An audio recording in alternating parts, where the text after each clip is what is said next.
సచివాలయంలోని real time governance సెంటర్లో మంత్రి నారా లోకేష్ అధికారులతో సమావేశమయ్యారు. నేపాల్లోని వివిధ ప్రాంతాల్లో చిక్కున్న వారి వివరాలను మంత్రి నారా లోకేష్ వివరించారు. ఏపీ భవన్ అధికారులు ఇప్పటివరకు 215 మంది తెలుగు వాళ్లు నేపాల్లో చిక్కున్నట్టుగా ప్రాథమిక సమాచారం అందుతోంది. నేపాల్లో చిక్కున్న తెలుగు వాళ్లను సురక్షితంగా తీసుకొచ్చేందుకు యుద్ధ ప్రాతిపదికన ఏర్పాట్లు చేయాలని మంత్రి నారా లోకేష్ అధికారులను ఆదేశించారు.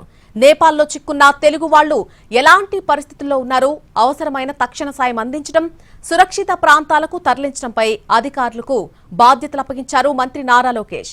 ప్రతి 2 గంటలకు నేపాల్లో చిక్కున్న వారి క్షేమ సమాచారం తెలుసుకోవాలని అన్నారు. కొంతమంది తెలుగు వాళ్లతో వీడియో కాల్లో కూడా మాట్లాడారు. సూర్యప్రభతో ఆయన మాట్లాడడం జరిగింది. అక్కడ ఉన్నటువంటి పరిస్థితిని మంత్రి నారా లోకేష్ కు వివరించారు సూర్యప్రభ. ముక్తినాథ్ దర్శనానికి వెళ్లి ఒక హోటల్లో చిక్కుకున్నామని చెప్పారు.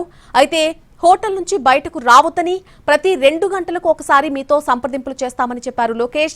కేంద్ర ప్రభుత్వంతో సంప్రదింపులు చేసి మిమ్మల్ని సురక్షితంగా రాష్ట్రానికి తీసుకొస్తామని లోకేష్ భరోసా ఇచ్చారు.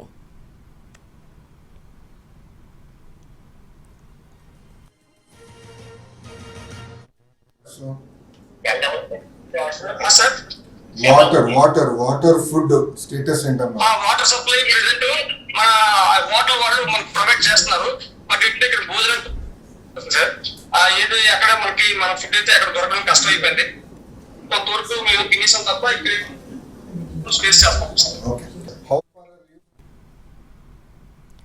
అనంతపురం నుంచి హుటాహుటిన విజయవాడకు బయలుదేరారు మంత్రి కందుల దుర్గేష్. మంత్రి నారా లోకేష్ ఆధ్వర్యంలో ఏర్పాటైనటువంటి మానిటరింగ్ కోసం విజయవాడ కంట్రోల్ రూమ్ కు రాబోతున్నారు. నేపాల్లో చిక్కుకున్న ఏపీ వాసులను రక్షించేందుకు ఇప్పటికే అన్ని చర్యలు ప్రారంభించింది ప్రభుత్వం. తెలుగు వాళ్లకు అండగా నిలవాలని మంత్రి కందుల దుర్గేష్ కు డిప్యూటీ సీఎం పవన్ కళ్యాణ్ సూచించారు. డిప్యూటీ సీఎం ఆదేశాల మేరకు అనంతపురం పర్యటనను రద్దు చేసుకుని విజయవాడకు తిరిగి ప్రయాణమయ్యారు మంత్రి దుర్గేష్. నేపాల్లో చిక్కున్నటువంటి తెలుగు విద్యార్థులను ఏపీకి రప్పించేందుకు గాను చర్యలు చేపట్టారు.